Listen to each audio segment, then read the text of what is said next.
So Shivangi, you starting? Yeah, I can.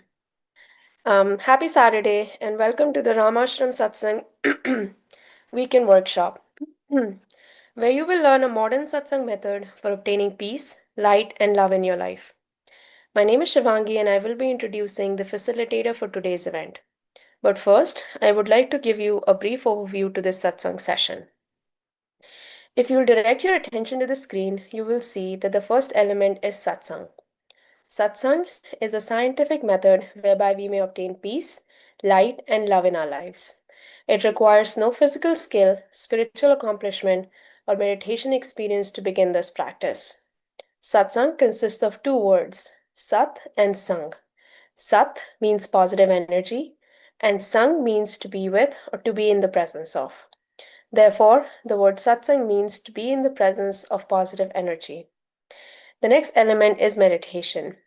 Meditation is an important part of satsang. When we meditate, our consciousness is drawn from worldly objects and directed inward to focus on a single thought. In doing so, our minds become calm and our thoughts become pure, leading us to higher states of consciousness such as enlightenment, peace, light, and love. Inner orientation. There are two types of satsangs, inner satsang and outer satsang. An example of outer satsang would be chanting or attending pilgrimages.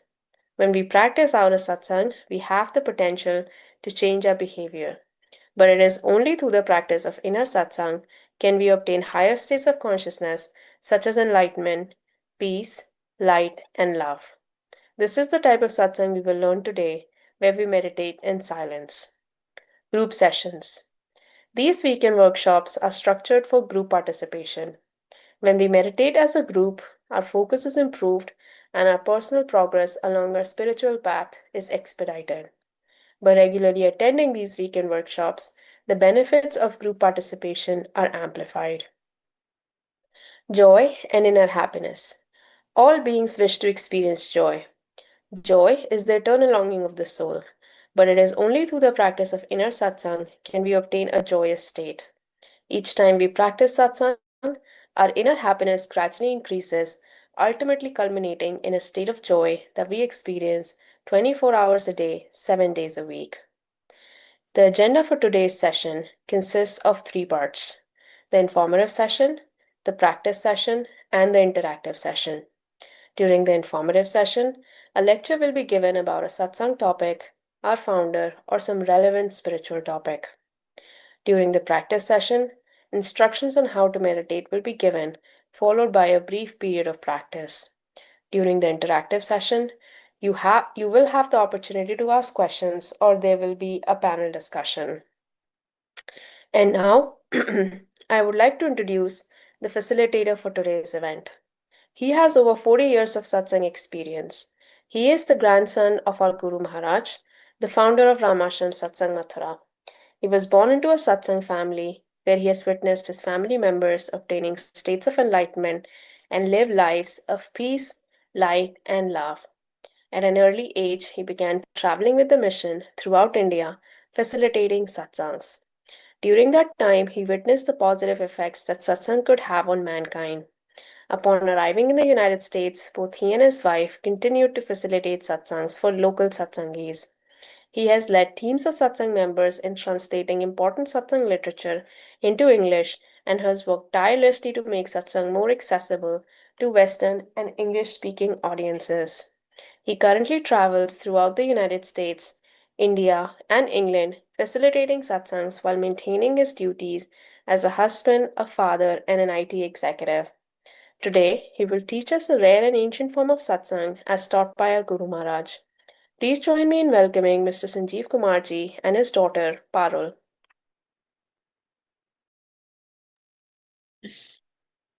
Hey everyone, thanks for joining. It's good to see you guys.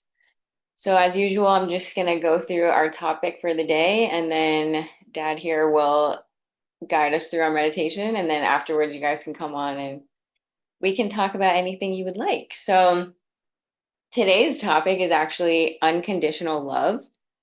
And to love without conditions. So it means that I will love you beyond what I require of you or expect from you. And I can observe you without becoming judgmental of you. I will give to you without the expectation to receive anything in return from you. So, what is unconditional love? It's the ability to give freely and take nothing. And that's because you take abundantly from your higher source. You charge up through your highest self, and through that universal energy, your guru, your God, your source, that light is what you pull your energy from. And this is the essence and the energy that you ultimately become one with. And it's the easiest to think of this with parental love. A good parent gives to their child endlessly without wanting anything in return. But that kind of love is actually pretty rare, even for a parent. A parent might expect that their child be an extension of them. If I put you in these schools and these hobbies and these extracurriculars, then you have to be in these competitions, these Ivy League schools, and have this reputation or these jobs to be a reflection of me. And that's a parent taking energy from their own child and making their child a symbol of their own status or their own need for survival and success. And that's only one brief example to share how conditions and expectations can get in the way of pure, unconditional love. There are so many examples in our lives that are so similar and so vastly different from this one. But how much do we expect from our friends, our lovers, or even our enemies?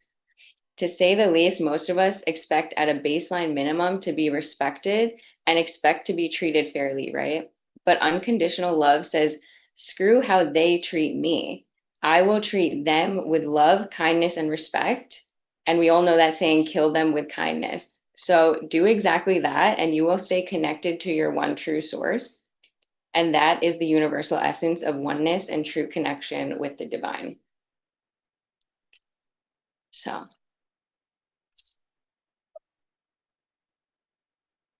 Okay.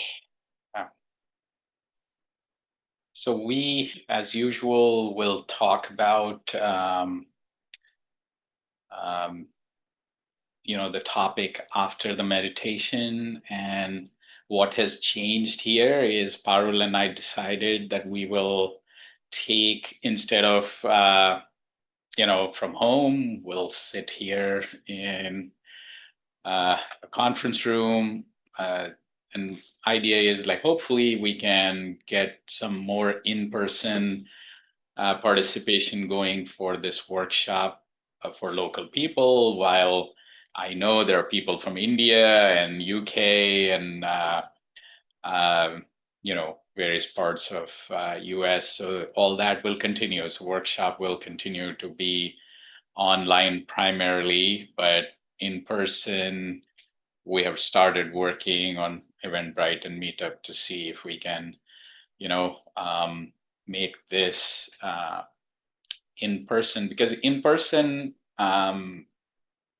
you know, was the way satsang actually grew. And satsang is about transformation, one person at a time. So it's while it's a group practice, because group practice helps the individual practice, but at the core is the individual growth, individual transformation, individual um, evolution to a higher state. So now talking about the higher state, and I think what the topic was today was the highest state. I think if we can really um, take this practice and imbibe this energy, this transcendental energy in our lives, then we eventually get to that place where, um, everybody is ours because we are all connected, because we are from the same pool of consciousness. So now to get to that point, let's get started. Okay, so as usual, um, we um, start with some basics, and then the instructions on how do we imbibe this positive and transcendental energy. And then we uh, transition into meditation through music. And this music is from the prayers that were in the traditional, you know, approach that Guru Maharaj, my grandfather, had set up. So, and then we transition out with music again. So transition in, transition out is very important because our minds don't focus on one thing. We are all over the place all the time. So first, we come to one thought from multitude of thoughts. So that's step one. And then during this meditation, if you drop that one thought also, it's actually a good thing. But if it doesn't happen, it's not a problem. It'll get there. If the mind does not give up the thoughts, the multitude of thoughts continue. Just observe those thoughts.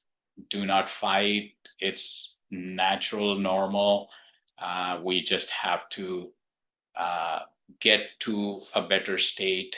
And this practice, and especially this collective energy and the group practice, helps a lot. Okay, so step one, eyes lightly closed. Try to see if you can have your spine a little straight, but that's not mandatory. All we need is eyes lightly closed and a very comfortable, strain-free posture. So still body is important for concentrating the mind. So eyes lightly closed because sensory input distracts our mind. Still and relaxed body because if there is any strain, any discomfort, that tension goes there. We don't want that. Every time we move the body, that tension goes there. Again, where do we want to concentrate? That's important part here. So we want to think of a source, of conscious source of this energy, this transcendental energy, which is then coming straight in form of light into our heart. So step one, eyes lightly closed. Step two, making sure the body is comfortable and absolutely still. And then think of the presence of this transcendental energy, and that source is not far, it's right here, right now. And that from that conscious source of your choice, this transcendental energy, which I could describe as millions of suns combined, but gentle and very uplifting, positive energy is right here, right now. And this energy is in form of light, and that light is coming into our heart and then distributing throughout our body. So we are getting completely and totally immersed in this light. And mind will wander away. So the only thought that we would entertain during this meditation is that we are in the presence of this transcendental energy in form of light, and that light is entering our heart, enlightening it, and then distributing throughout the body, and we're becoming one with this light. When mind wanders away, which it will, just bring it back to this thought and this thought alone, that this transcendental energy in form of light is entering our heart, distributing throughout our body, and we are becoming one with this light. So this music will help concentration. This music was designed in the 1950s to help get into a deeper meditation. So those were the prayers. We have just converted that into music.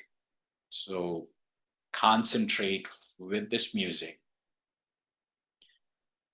continue to focus on this transcendental energy in form of light that's entering your heart, distributing throughout your body, and you are becoming the light. And we'll start with music, then we'll go in deep silent meditation. You will continue to feel the presence of this energy in form of light, and then we'll transition out with music again. So let's start now.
Hey, happy Saturday, everyone. This is good.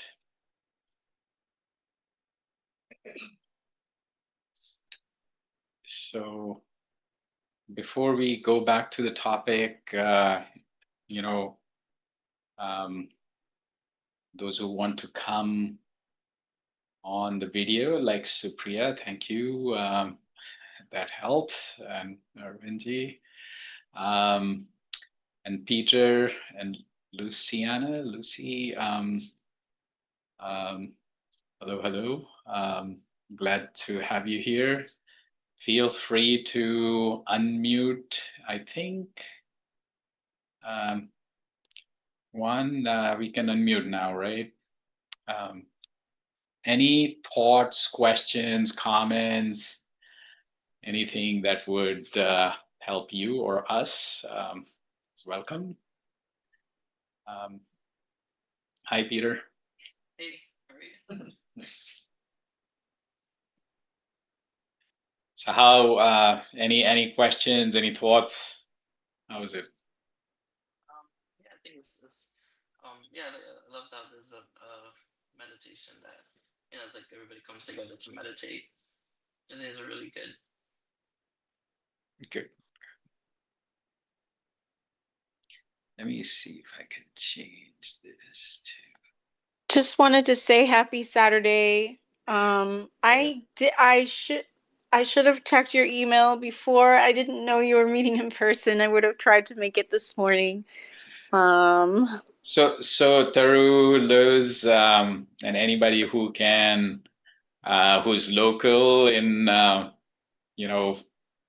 Virginia, DC area, We'll be in person now every week. Yeah, we'll try next week. We have to skip next week. We are in Brampton, Toronto. So that'll be, it's looking forward to that, definitely. But after that, there is a growing community there. Very, very excited about going there.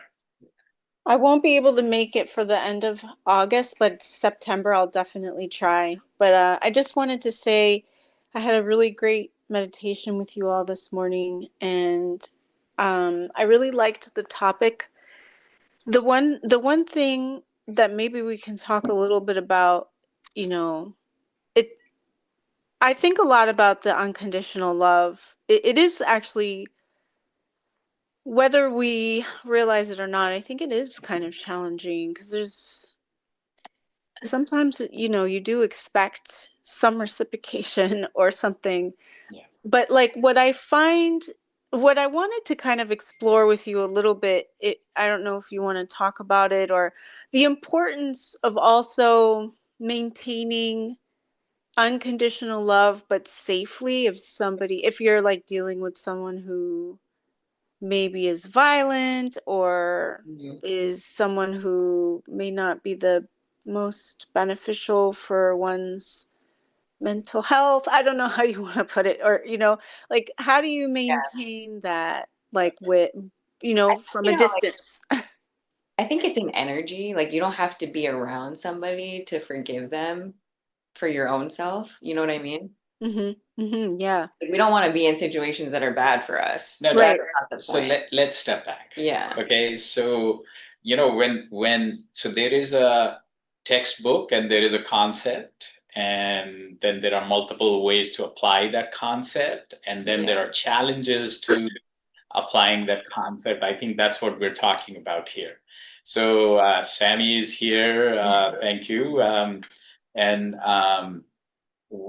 Before the meditation, we were talking about how the leaders in satsang not just inspired me to share this with others, but they themselves were in a state where, I mean, telling you the truth, 60 years, and I really don't find many people in that state.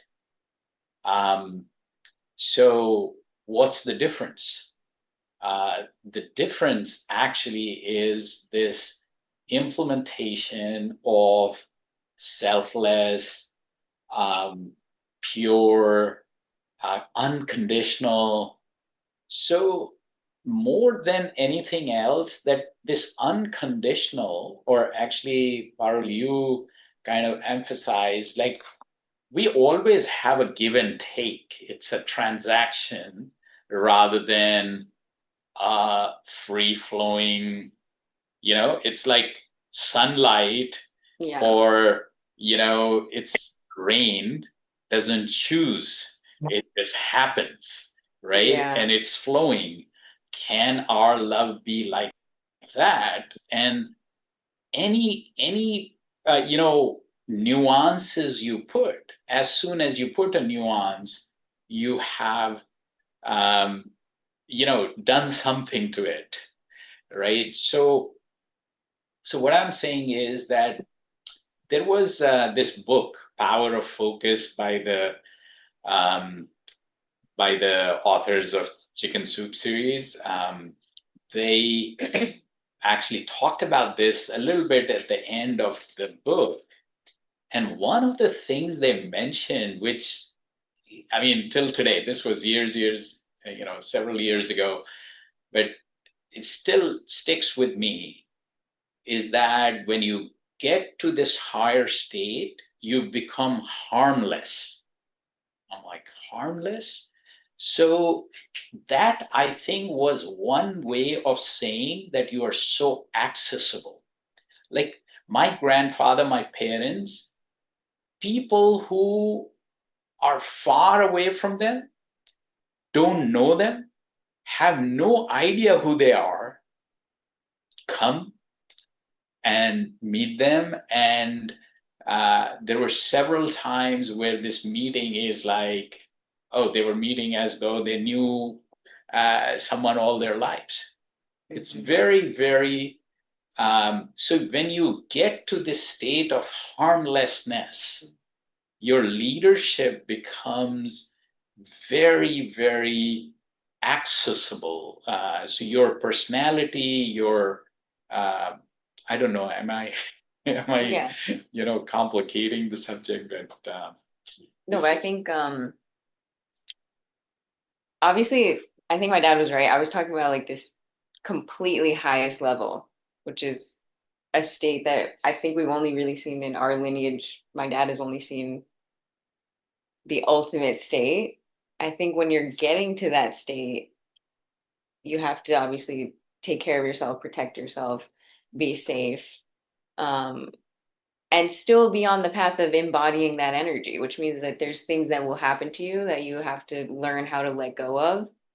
I mean, there's been so many studies, I'm sure Irvin Uncle can chime in, that when we hold on to things that have happened to us, how it turns into disease in the body. Yep. So I mean, these are things that along the journey you're going to have to let go of. It doesn't mean you're staying in toxic situations, toxic environments, toxic people. You let it go, you do what's good for you, you be safe, but then you continue your spiritual journey in a way that you're not kind of tainted by these experiences. Yep. And hopefully not putting yourself in Liz, states of disease. I think the interesting thing was that while this was so open and so free flowing and all that, these people were so aware Yeah. and so observant. But I mean, anybody yeah. who they met, Mhm. you could ask them, like 2-minute meeting, Yeah. and you could ask them and they could talk about this person, their personality, what they energy they bring and everything for like such a long time, as though they have read the person. It's weird. Yeah. And also they were in a state where they could change other people's state, right? Just meeting them, they were such in a high energy that just by you meeting them, your state would be changed. So that is like a totally different story. Yeah, sorry to interrupt, but absolutely. Thank you for the session, Pooja Sanjeevaya and Parul. It was blissful, fortunate to join. And all I can say is, with what Luz is saying, it's true. But selfless love, the level of selfless love that Pooja Papaji, Pujya Panditji Maharaj, the greats of this satsang, Sanjeev Bhaiya himself, I think the level of blissfulness, I can vouch personally for that experiences. from Pujya Sanjeevaya's father. And meeting him in due course after a while, it was unbelievable. He could literally read your mind. And the bliss you felt from him, I will never forget that. And certain experiences in life, I can say it in this group, that, those are experiences that stay. And I'm in my mid 60s, I can promise you there's nothing like that in this world that I've experienced. So the bliss and the grace and the power and the selfless love is something that's experiential rather than the worldly transactional. It is certainly not transactional. And it's like the flowing energy, you cannot describe it, but you got to feel it. And I pray that we all can feel that, and with Parul, what she was saying, you're so right. With stress and with worries that we have, one big way to get those worries and stress, like literally in due course, like water off duck's back. This satsang and Guru's grace, it's way beyond mindfulness. I practiced neurology and general medicine, for good since 1976 when I joined med school. And so that's a few years. I retired 23. And I can promise you the disease processes that, one sees are hugely linked with stress people experience in this modern day and age. And as I said, one big way to reduce that stress is beyond mindfulness. This satsang, mindfulness is a big deal, but there's no comparison with this satsang. In this satsang, Guru's grace puts a seed in your heart, and that seed grows. And I was thinking of, in biology, you look at positively geotropic seeds, that the plant gets nutrition and water and grows towards the sun. Yeah, the seed of love that Guru sows in the hearts of those of us who can, follow his path. It grows with time. It takes practice. It requires patience. It requires certain behavioral changes, but in due course. And I pray that it comes to all of us. And maybe I overspoke. So thank you again, and happy Saturday. That was beautiful. So Luz, I guess, would like to see if we kind of swayed away from what you were talking about, or this was relevant. No, I think it was relevant.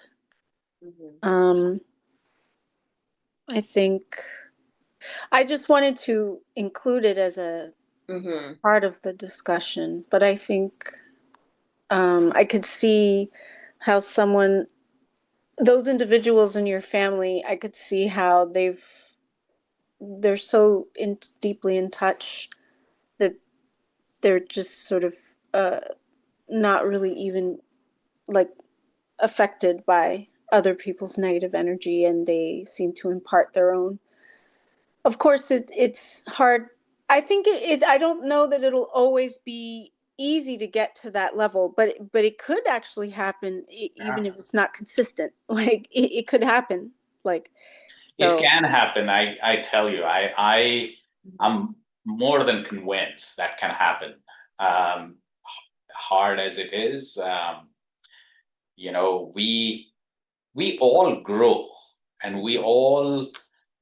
So again, in the same book, The Power of Focus, there was like, you can continue from the past into present into future in a horizontal way, which is like just keep doing stuff, or you can vertically uplift yourself. And the question is, what is vertically uplifting yourself? And I think that's where the confusion lies. That's where, if we could understand how we can uplift and vertically grow, to me, that's higher state.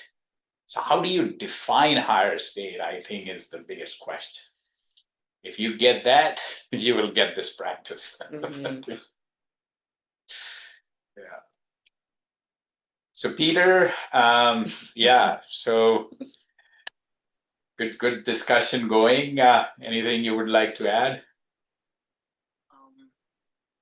Yeah, I guess like yeah. Your voice is very low. Oh Could yeah. you? Is it? I don't know. Oh, it might be the headphones. Oh, might be the headphone volume, I think. Yes. Are you able to hear me now? Better. It's better, Oh, definitely. okay. Oh, it's coming from my headphone. Yeah. Um, yeah, I think yeah, I guess it's like boundaries. Yeah, like keeping boundaries. Like you could love somebody unconditionally, but then like like love others unconditionally, but have boundaries of and just still like forgiving them and like anybody that has done you wrong. And you know, my kids talk about boundaries, and I actually, when initially I was introduced to this concept, I was actually quite, my age is showing, and this process never taught me about any boundaries per se, but I guess, Actually, Indian culture is boundaryless. Like, Mm. but I think that's where like it's nice to like as somebody who knows Indian culture and then also is from the West, like it's been a nice balance because there are some things where you should be looking out, in certain areas. If you're not at that unconditional level of state, you should be having some protections and stuff in place. Where in Indian culture, they might not say that. Protection, and I guess that's where this expression comes from. But to me, I would rather go from limit to limitless, from boundaries to unbound. I would love to be part of the ocean rather than be a bubble on the ocean. So, one of the books written by one of my mentors in this satsang, um, it was about the spiritual journey. And it talked about like the spiritual journey is when you think about yourself as a bubble, temporary, limited bubble on the ocean. And that goes into the ocean, right? Um, when you start thinking that you are the ocean, so there is this journey you could take. And so instead of thinking about yourself as a bubble, you start thinking about yourself as the ocean. It's like compare the bubble and the ocean. I mean, when you grow vertically, your perception, the way you feel connected and integral to the consciousness, to peace, to light, to love. Um, I think, we also do talk about resilience a lot, how that's going to build over time. So, and that I think is a very, Arvindji and I have talked about a lot. Actually, I'm writing a book, or I've written a book where 6 or 7 chapters are in the context of mental resilience. And the reason I feel mental resilience is of consequence is that if you are doing any practice, mindfulness, meditation, satsang, or whatever else, you are basically building your mental muscles. And what will happen when you concentrate your mind, when you focus your mind, when you tune your mental muscles, what will come out is mental resilience. And that so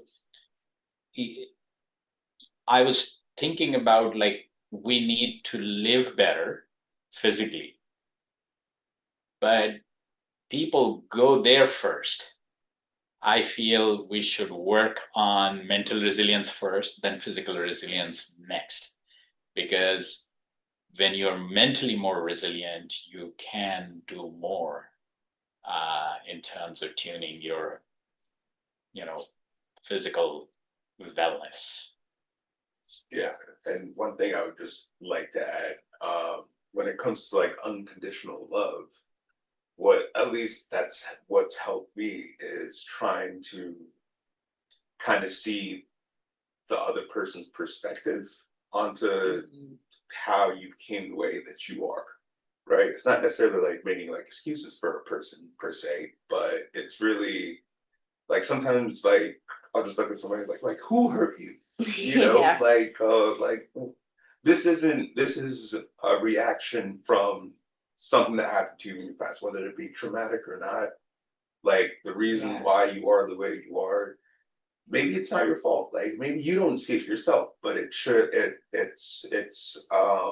it manifests itself into these certain actions that are impacting others around you, whether it be someone that you love or not. Yeah. And they might be conscious or unconscious about that. Like self-awareness is also something that most people may or may not have. So with the topic of unconditional love, like, hey, I'll still love you knowing that, hey, you have gone through a lot in the past that you probably haven't figured out or, Yeah. come to terms with. And it's manifesting itself into these negative traits that you have. Yeah. And you know what? I still love you at the end of the day. So Yeah. And also, I don't think you need to be like physically connected with everybody, yeah. especially people who have crossed lines. But I think taking that 360-degree perspective is really important. I mean, that's just something that just helped me.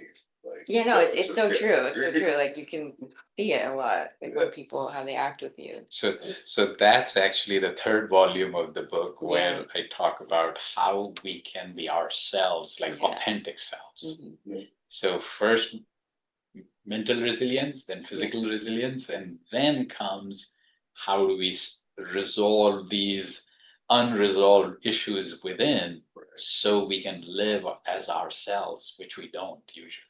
Yeah. We have too many masks.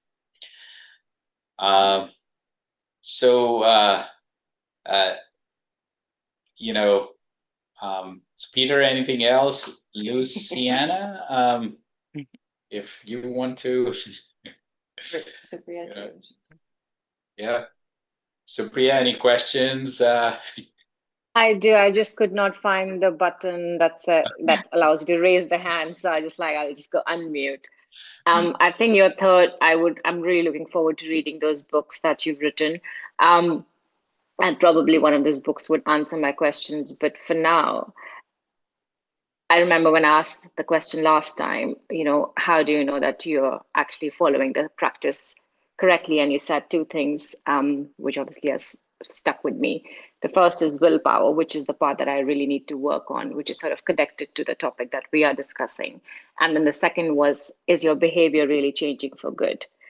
So my question on this unconditional love, I think my issue is not about not loving someone unconditionally, but in that process of loving someone unconditionally, and probably the part where you said building mental resilience would be your answer. But if you could just let me know how in that process do we not hurt ourselves? Because unconditional love is beautiful, no doubt about it. Sometimes lead you into an illusionary world as well, so to say. At least I experience that every now and then. But there are moments wherein, despite having that joy of loving someone unconditionally, you still feel the hurt within, because we're humans.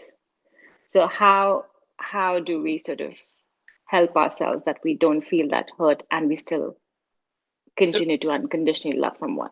So I think I'm totally, thinking aloud here. So if I go into some territory I didn't expect I would get to, which I do all the time.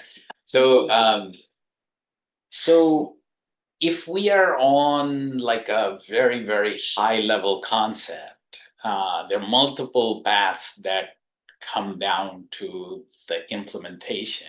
It's not like one way only.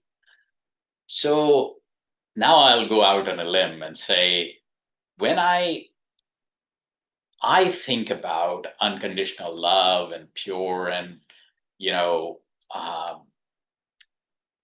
it's like selfless love. I'm not talking about relationships. I'm not talking about persons.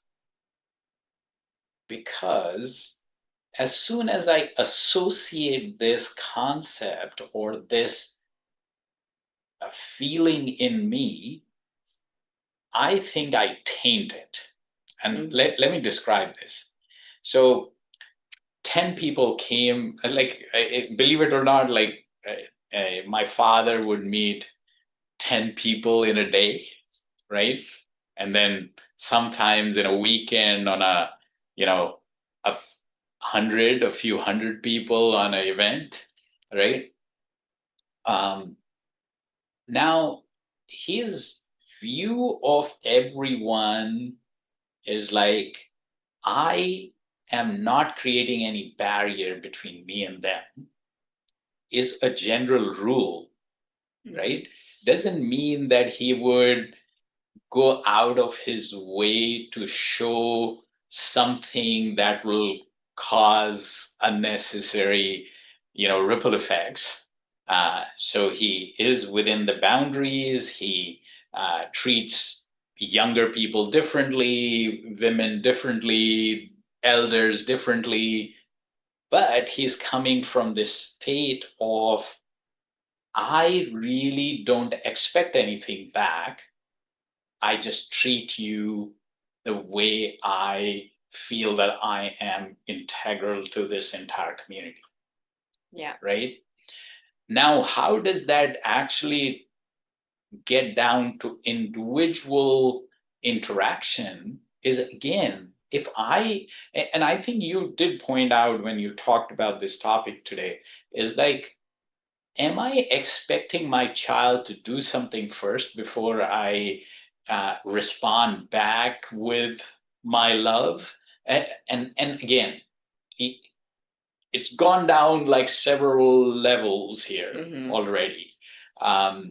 So it's more of a, how do I connect with people in general first?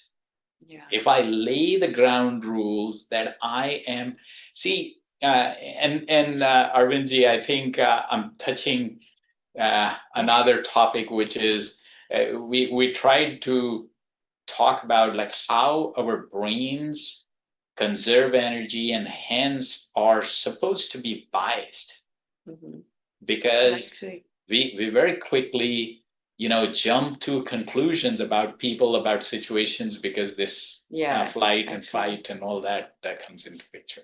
So honestly, today I talked about unconditional love because I feel like a lot of times I'm talking about suffering and everything, and there is chapters after that, right?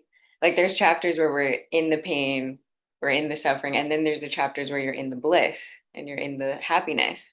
So I just wanted to bring like a more positive topic today. But the thing that was coming to mind when you said that was this Rumi quote, "The wound is the place where the light enters you."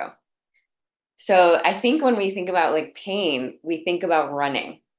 How can I get out of this? How can I, move through this as fast as possible? We don't even think about moving through it, actually. We think about like this pain needs to go. And I think when we move through the pain, we sit with it, we let it hurt us, we let it, whatever it needs to do. And then one day we're going to wake up and that pain is going to be gone. It's going to transmute itself into a higher energy. And that's where these elements of love and bliss and happiness and peace, that's where it comes from, because you've overcome another level.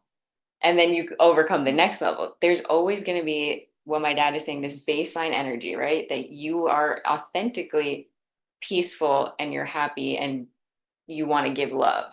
But then there's going to be like those tests that come from the universe that says, do you really? And then you want to sit with that pain and you want to transmute that pain instead of running from it. Wow.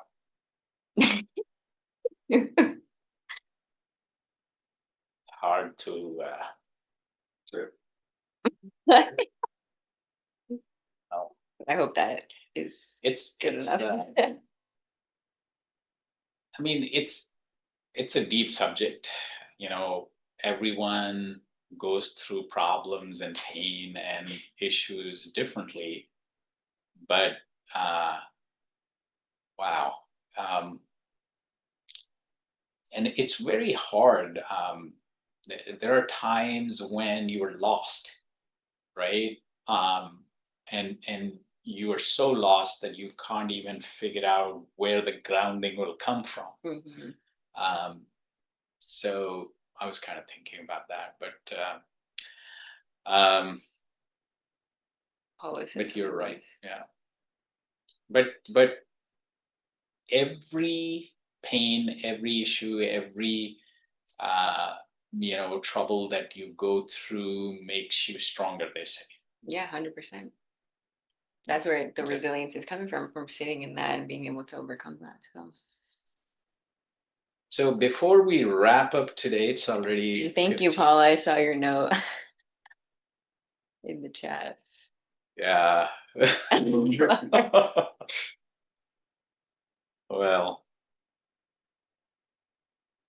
and so before we wrap up, yeah, I was about to say, Paula or Jeff, if you want to say anything, and Taru, you also, 30th or after, if you can join in person, please feel And free. our uncle too. Yeah, He yeah, wants absolutely. He's come always join. welcome. It's his, he's the host.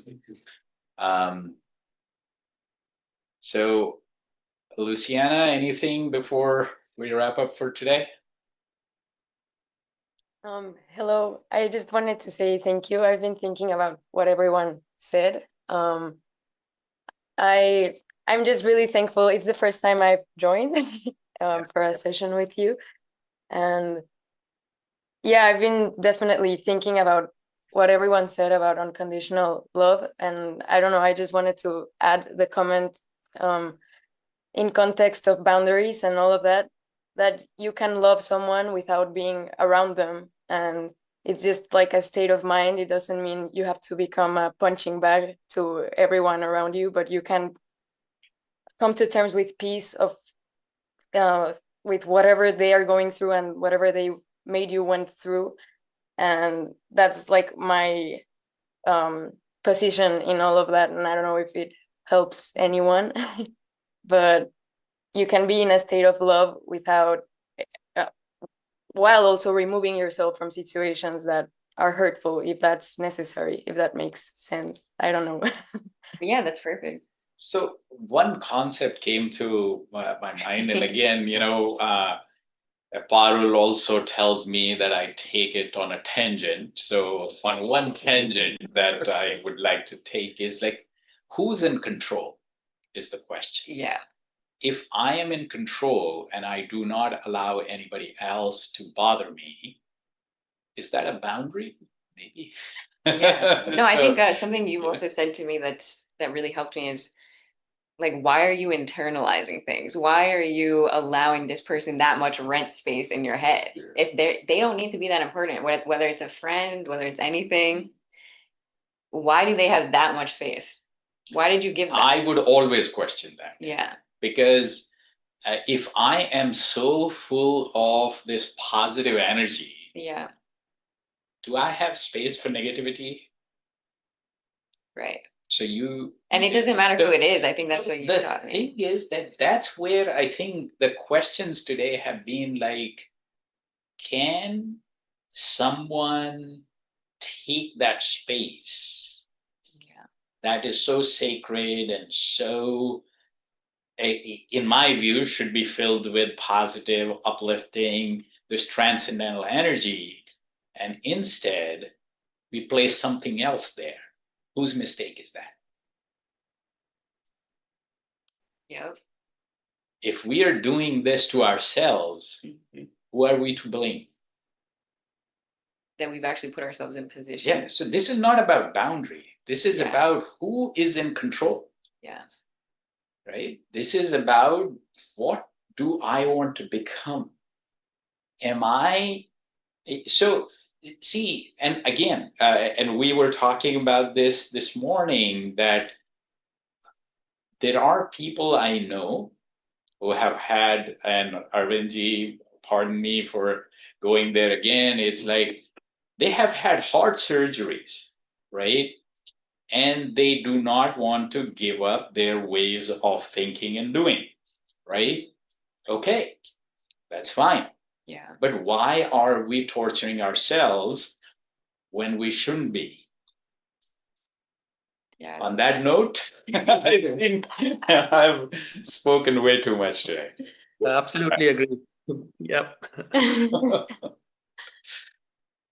Oh, good. Oh, so Paula, I'll actually remind you when I really Someone go. does. But I mean, in this particular case, I think the question that we need to ask is, who is in control? Who is living in me? Mhm. Or And what's our focus? I mean, satsang, the definition, I repeat it again and I would repeat it ample number of times. Satsang is to live with transcendental energy and nothing else. Yeah. That's it. This is not even positive thoughts. Yeah. This is way up there. Way up there. All right. Love, light, and peace be with you. Glad that we were here. And I would say anytime, satsang is the way to live. Satsang is where we need to be. So love, light, and peace be with you. And we'll be back in satsang soon. Yeah. Take care. Every Yeah, Saturday. thank you. Tuesday. No, Thank you Thank so you. very Thank much. you. Thank you, Liz. It's so good to see you guys. So it's Luciana or Lucy? It's Luciana. Yep. All Yeah. right. Thank So you for very, very everything. glad to have you here, Peter, and Yeah, thank you. Paula. Mhm. Yeah, thank you. Thank you. Priya.